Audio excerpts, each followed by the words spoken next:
புரட்சி வெடிக்கும்ன்றாங்க சார். 1967 77 மாதிரி புரட்சியெல்லாம் ஒன்று வெடிக்கும். அப்போ புரட்சி வெடித்த சிரஞ்சீவி புரட்சி வெடிச்சிருக்கணும் இல்லையா? சிவாஜி கணேசன் புரட்சி வெடிச்சிருக்கணும் இல்லையா? பிள்ளைகளே, நவசக்தி வர வேண்டும், ஆர்ப்பாட்ட அலைவோசை வர வேண்டும், கோட்டையில் நம்முடைய காமராஜர் குடி பறக்க வேண்டும், நம்முடைய கர்ம வீரர் காமராஜர் முதலமைச்சர் நாற்காலில் உட்கார வேண்டும். செய்வீர்களா? கரகோஷம் போட்டாங்களே சிவாஜி ரசிகர் மன்றம். என்னாச்சு? என்னாச்சு? இதான் சிவாஜி ரசிகர். பிள்ளைகளே, நாம் வெற்றி பெற வேண்டும். நம்ம தர்ம தலைவனை ஆட்சியில் உட்கார வைக்க வேண்டும்.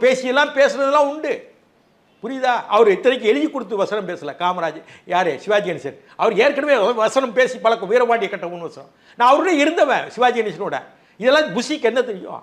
புஷிக்கு எத்தனை தமிழ்நாடு முதலமைச்சர் இது வரைக்கும் இருக்கா? வருஷம் சொல்லுங்க.